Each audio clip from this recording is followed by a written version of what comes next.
അബ്ദുൽ അസീസ് ഖാരിദിരിയുടെ ഉപ്പയാണെന്നാണ് എന്റെ ഓർമ്മ. അബ്ദുള്ള മുസ്ലിയാരുടെ മുമ്പിൽ ഉളുഹിയത്തിന്റെ കാളയെ കൊണ്ടുവന്ന് കെട്ടിയപ്പോൾ അവിടെ നാട്ടിൽ കൊണ്ടുവന്ന് കെട്ടിയിട്ട് അതിനെ അറുക്കാൻ കഴിയാതെ കാള രണ്ട് കാറിൽ കടന്ന് ചാടി മൂക്കുന്നൊക്കെ ചോര പോന്ന് അത് ഭയങ്കരമായി കച്ചറയുണ്ടാക്കിയപ്പോൾ അതിനെ തള്ളിയിടാൻ കാല് കെട്ടാൻ ഒരു ചാൻസും ഇല്ലാതെയായപ്പോൾ വലിയ പെരുന്നാൾക്ക് ഒന്നാം പെരുന്നാൾക്ക് ഇത് അറുക്കുന്ന വിഷയത്തിൽ വിഷമിച്ച് പള്ളിമുക്കിൽ നിന്നിട്ട് അബ്ദുള്ള മുസ്ലിയാരോട് പറഞ്ഞു, ഉസ്താദേ, നമ്മളെ കാളക്കൊമ്പൻ, അവരുടെ നാട്ടിൽ അങ്ങനെയാണ് പറയല്, കാളക്കൊമ്പൻ അറുക്കാൻ സമ്മതിക്കുന്നില്ല, വല്ലാത്ത വിഷമുണ്ടാക്കുന്നു, ചീറ്റിക്കൊണ്ട് ചാടുന്നു.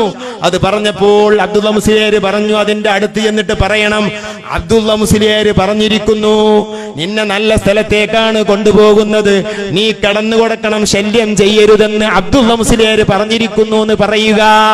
അടുത്ത് ചെന്നിട്ട് കാളക്കൊമ്പന്റെ മുമ്പിൽ ചെന്നിട്ട് ഇതേ വാക്കങ്ങ് പറയുമ്പോൾ തുള്ളി നിൽക്കുന്ന, ചീറ്റി നിൽക്കുന്ന, വരുന്നവനെ തിന്നാ നിൽക്കുന്ന ആ കാളങ്ങ് കിടന്നു കൊടുക്കുന്നു,